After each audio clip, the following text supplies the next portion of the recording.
नमस्कार दोस्तों, मैं सोच रहा था अब आप कहेंगे कभी कभी ये काम भी कर लेना चाहिए। खैर कोई बात नहीं, बहुत चिंता का विषय है। वैसे मैं जो सोच रहा था बड़ा सीरियस है। मैं बताता हूँ आपको। देखिए, केजरीवाल साहब को आईबी की रिपोर्ट आती है कि क्या गुजरात में हाल होने वाला है उनको प्राइम मिनिस्टर को मीडिया वाले क्या क्या कह रहे हैं, क्या क्या चीजें धमकी दी जा रही है, किस तरह से 45 के 45 मिनट वो आपका नाम ले रहे थे और आपको गालियां दे रहे थे। हम हमेशा आपके सामने झुके हुए हैं। केंद्र सरकार को मैं कहना चाहता हूँ, आईबी की रिपोर्ट में लिखा है कि सूरत की 12 सीट आम आदमी पार्टी को जा रही है। आम आदमी पार्टी को जा रही है। जल कोयला भई, कोयला जल भयो राख, कालीदास ऐसा जला, काली रहा न दास। क्या बात है। Oh no. मीडिया वाले उनको क्या दे रहे हैं, कोस रहे हैं, गाली दे रहे हैं, ये सारी इंफॉर्मेशन मिल जाती है। सीबीआई कब किसको अरेस्ट करने वाली है, इसकी इंफॉर्मेशन मिल जाती है। ईडी क्या करने वाली है, किसकी इंफॉर्मेशन, दुनिया जहान की इंफॉर्मेशन को मिल जाती है। लेकिन पंजाब में क्या हालत हो रखी है, पंजाब की हालत देखिए, कहां से मुद्दा कहां पहुंच गया। जब से इसकी सरकार बनी है, जब से इनकी सरकार बनी है, पंजाब में किस तरीके से कुमार विश्वास की जो कही हुई बात है वो सही साबित होती हुई नजर आ रही है। दोस्तों, मीडिया वाले प्रधानमंत्री जी को कई बार इनवाइट करने जाते हैं, वापस आके बताते हैं अरविंद जी हम 45 मिनट प्रधानमंत्री जी के साथ थे, 45 के 45 मिनट वो आपका नाम ले रहे थे और आपको गालियां दे रहे थे।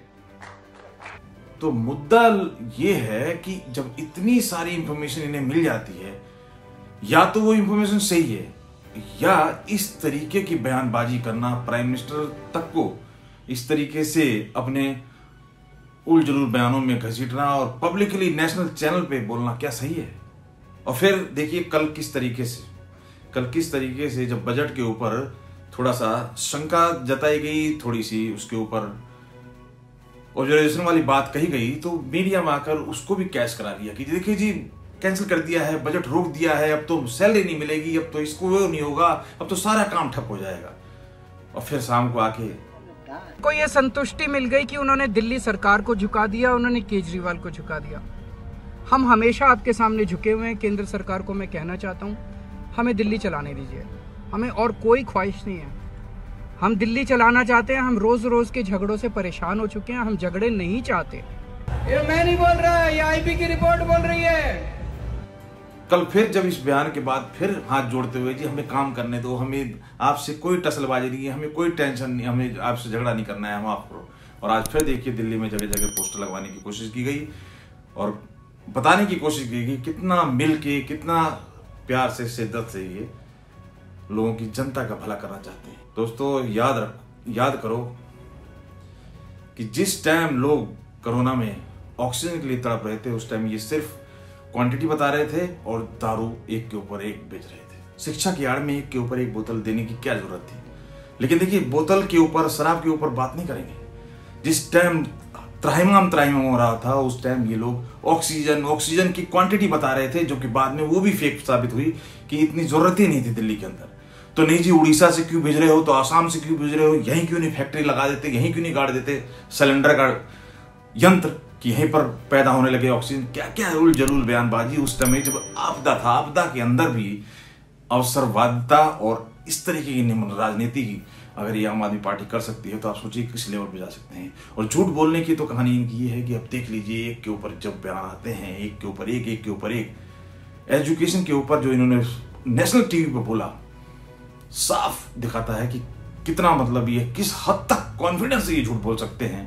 चिंता का विषय यही है दोस्तों, जब इतनी सारी इंफॉर्मेशन अगर इनके पास नहीं है, तो ये इस तरीके से नेशनल टीवी पे, नेशनल चैनल पर आकर इस तरीके की बयानबाजी कैसे कर पाते हैं, वो भी प्राइम मिनिस्टर के, सरकार, गवर्नमेंट, और इतनी सारी जो हाई सिक्योरिटी जोन है, इतनी मतलब जो सीबीआई, ईडी, इस तरीके की संस्थाएं हैं, जो कि ऐसे ही पब्लिकली इनके अधिकारी भी आपसे को बात करते हुए नहीं दिखाई देंगे कभी भी आपको, किस तरीके से इंफॉर्मेशन कितनी टॉप सीक्रेट होती है। तो इस तरह की चीजें करके ये किस तरीके की राजनीति कर रहे हैं, और इसके ऊपर एक्शन ना होना, ये किस तरीके से हमेशा डेली, डे बाय डे झूठ के ऊपर झूठ। देखिए, एजुकेशन के ऊपर, पढ़ाई के ऊपर इतना ध्यान इनका फोकस है, पढ़ाई करते रहते हैं। और उस जमाने में मैट्रिक की इंफॉर्मेशन इनके पास थी कि प्राइम मिनिस्टर ने एटलीस्ट मैट्रिक की थी, और आगे की पढ़ाई तो आपको पता है बाद में होती है, चाहे कोई डिस्टेंस से करे, चाहे कोई रेगुलर करे। लेकिन वो मैट्रिक की पढ़ाई भी इन्हें अनपढ़ता लगी, पढ़ाई नहीं लगी। और अपने स्कूलों में ये इंजीनियरिंग करा रहे हैं दिल्ली की, जो अपने बच्चों को उसमें पढ़ाते नहीं, वो विदेश में पढ़ाते हैं। लेकिन यहाँ के स्कूलों में इनको शिक्षा बहुत महत्वपूर्ण लग रही है। प्राइम मिनिस्टर की 10th तक की शिक्षा भी इन्हें बेईमानी लगी, वो अनपढ़ दिखाई दी।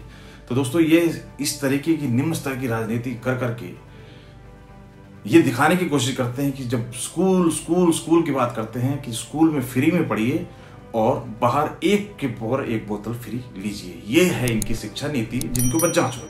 तो मुद्दा ये है कि जब इतनी सारी इंफॉर्मेशन इन्हें मिल जाती है, या तो वो इंफॉर्मेशन सही है, या इस तरीके की बयानबाजी करना, प्राइम मिनिस्टर तक को इस तरीके से अपने उलझुल बयानों में घसीटना और पब्लिकली नेशनल चैनल पे बोलना क्या सही है?